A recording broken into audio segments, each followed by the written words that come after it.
العزيز بالعزة هو الله، القادر المقتدر بقدرته هو الله، الأول هو الله والآخر هو الله، الظاهر هو الله والباطن هو الله،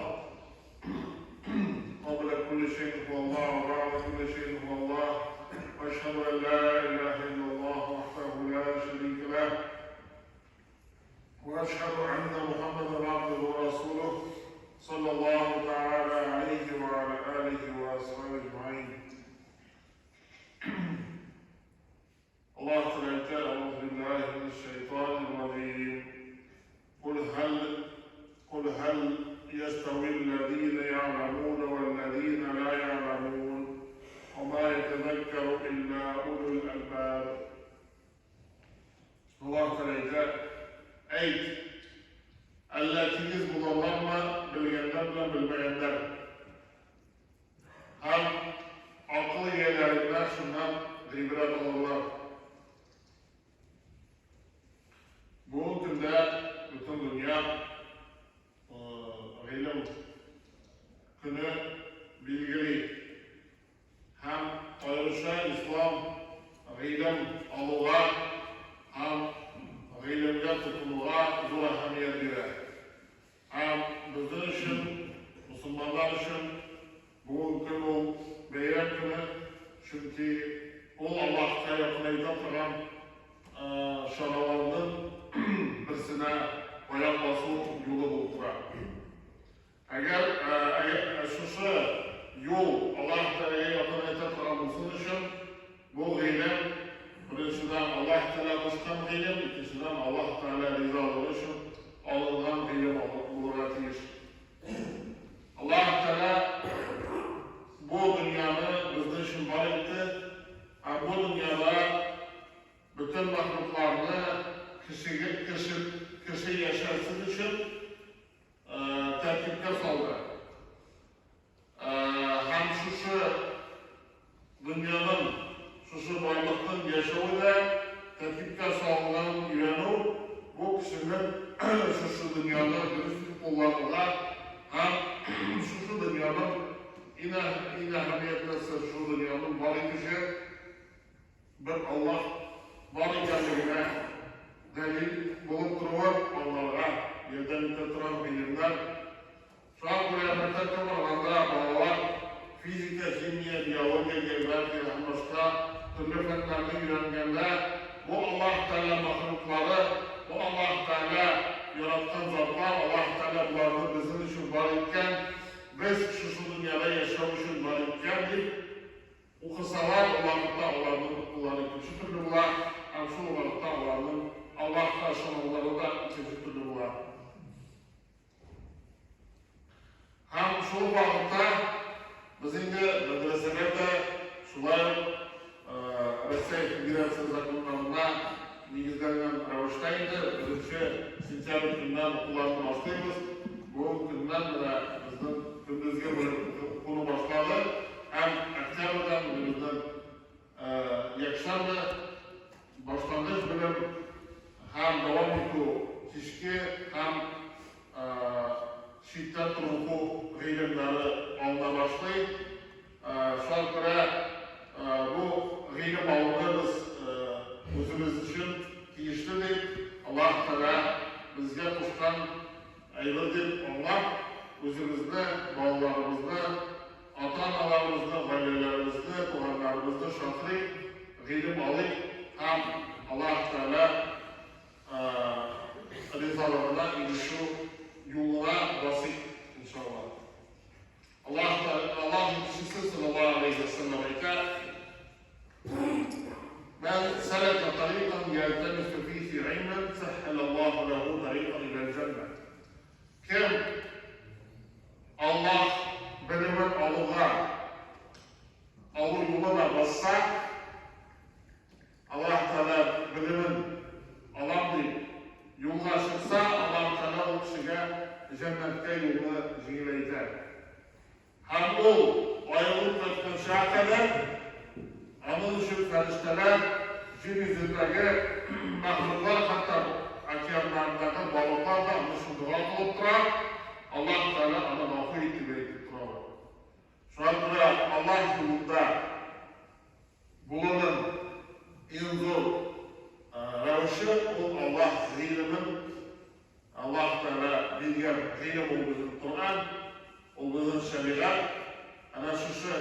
öğrenu, ol bizim cennetke yolda jiyinleytetirgan Müslümanımızı.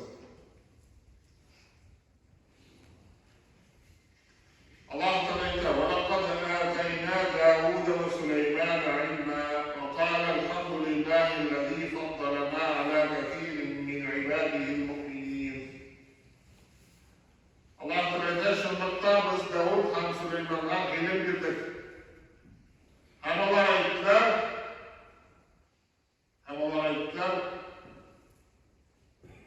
bizni başka mümin bendelerden üstünlük bilgen Allah Teala'ya maqtan olsun deyip Allah'ın maqtanlar. Bilgenimizce Davud Süleyman aleyhisselam onlar ikisi de padşalarıydı. Allah din hem dünya başlıklarıydı. Allah dini hem dünyavi yetekçilik ettiler. Hem ikisinde de kadir buldular.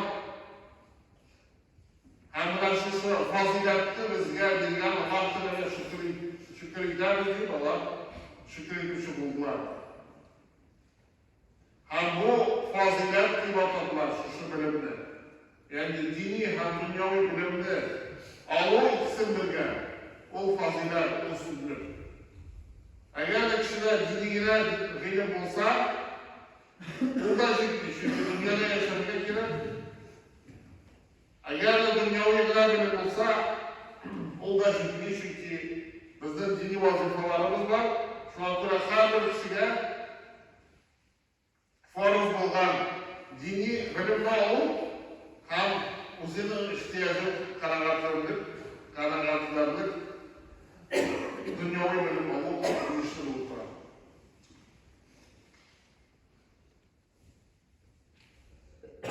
Şu an Kur'an Yalnız Kutlar'da talabul ilmi faridatun ala kulli muslim. İlim talab etu, ilim alıp, o her Müslümanla farz. Bu indi farz olan işi, o halal haramını bilu, o Allah tarafından farzlarını utev ravuşun İran'ı olarında her Müslümanla farz bulup kurar. Anı bilmeyen kişinin de o gudaklarla Allah tarafında o kıyamet günde cevap verecek. Bazılar indi isteme bilimler, o indi tefsir bilim mesela, hadis bilimlerin, şeriat bilimlerin başka kuzeyge hiç olmadan. Allah'ın indi camiyetteki valimler İrene hem kişileri anlatılabilir. Eğer de cemiyette, avulda, şehirde, mahallede şuşun anlatılır kişi yok iken, Allah'ında şuşu mahalle, şuşu avul, şuşu şehir, şuşun kişini bulurabilir. Allah zilerine gelişmedensege okurlar. Şakitler, şuşu şakitli tehmin yitirgenmişler. Yamalar atkaç bulalarlar, şuşu şeriatını, hem ilimlerini İrene tutan galim olup Kayıttaş, onlarga alı şuşu tatmin itu şuşu ilimlerini buldurup hem aralarında şuşu galim bulundu şuşu cemiyet üstündeki buluş olup durar.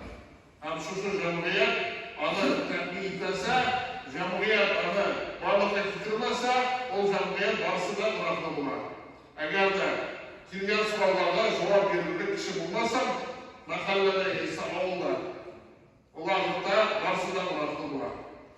Şu an göre ilimle uzun alalımız iken, başka ilim alatırlar, ilim alalım kişiye yerden bir işle kalır kişiye.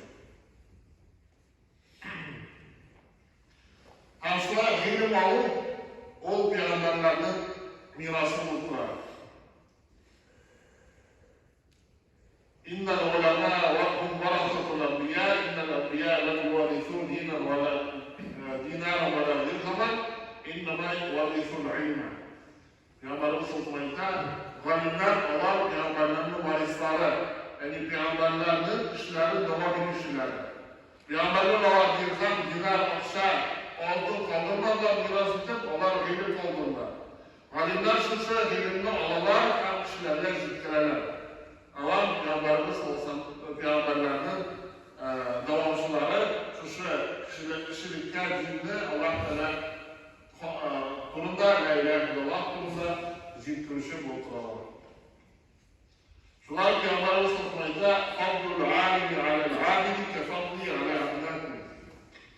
galimnin g'ilimsiz g'iybat qilishiga qaraganda fazilati mening sizdan eng tubanga qaraganda fazilati bo'lgan kerak deydi. Ya'ni solishtirib qarang, Payg'ambarimiz solsam ham eng tuban sahaba. Ayırmasızdır. Şunlar g'oyib kishi ham g'ilimsiz g'iybat qilishi. Ayol namozini tutar, g'iybat qilar. Lekin g'ilim Allah sababli o shuncha namoz o'qidada, ro'za tutadi, boshqa g'iybatlarda da xotirani ishlatishi mumkin. Ham shuni bilan o savobini juvoltirgan yoki azaytirgan mumkin. Shuning uchun g'ilimni kelish g'iybat qiluvdim, albatta ustunligi zo'rroq ham fazilati ko'proq. Chunki g'oyib kishi bir namoz durust o'qisa, g'oyib bo'lgan kishi 100 namozni durust o'qimasligi mumkin, ham albatta natijasida ikki turli bo'ladi. Shunday Alloh taolo aytadi: "Innama yaxshalloha min ibadihi al-ulama." Alloh taoladan shu ravishda qo'rquvchi kishilar ular qo'rquvchi bandalardan g'oyibdan beri. U faqat g'oyibdan iborat. Innama u hasr degan ma'noda, hasr degan qoida u faqat ограничение, ayruv. Ya'ni faqat g'oyiblargina Alloh taoladan shu ravishda bandalardan qo'rqadi. Ne uchun? Chunki g'oyib kishi bilan u narsa durust tugul, ham shuni bilan u xotolardan to'xtaladi. G'iybat bo'lgan kishi yolg'izadi. Chunki u bilmaydi orqasida. Shuning uchun Alloh taoladan qo'rquv u titrab turib tugul. Alloh taoladan qo'rquv durust ravishda Alloh taolo qo'shqandan o'tadi, yo'ldan o'tadi. Durust ravishda bular shariatni bilgan chaqda. Shuning uchun shariatni o'rganishga intilishga tegishli hazır bo'ldi. Shu vaqtda bizga o'zimizni, tug'anlarimizni, do'stlarimizni, oilalarimizni dinga, masjidga, shariatni o'rganishga chaqirgan tegishmiz. Ham shu chaqiruvlar shular hikmatli durust ravishda o'rgatishimiz. Ya'ni Alloh taolo "Ud'u ila sabili robbika bil hikmati wal maw'izati hasana." Robbimning yo'lida hikmat ham yaxshi va'z bilan chaqir dedi. Shuning uchun hatto dinga chaqirishda biz g'iybat olamiz, chunki dinga chaqiruv aydagina demakdir tugul, durust ravishda, hikmatli ravishda, kishiga kerak ravishda, kerak vaqtda indashuv ham yaisa xabar bilan ko'rsatuv. U da dinga undov ham sen qarab, sening amalinga qarab kishilar dinga keladi, dinni o'rganadilar. Ham shu kishilarning sening orqangda kishi kerak ekanlashga yakshon maktabidan harf o'rganib, Qur'on o'qigan ekan, namoz o'qigan ekan, u namoz o'qigan sayin, u Qur'on o'qigan sayin senga savob yozilib turadi. Bu eng zo'r vazifamiz ham bu eng barakatli vazifamiz. Bundan da barakatlilar ham foydalanib boylik bo'ladi. Shuning uchun g'iybat bunun maqsadida boshqa o'tira, shu g'iybat olamiz intilib, u birinchi shart diniy bilim, shu vaqtda dunyoviy bilimda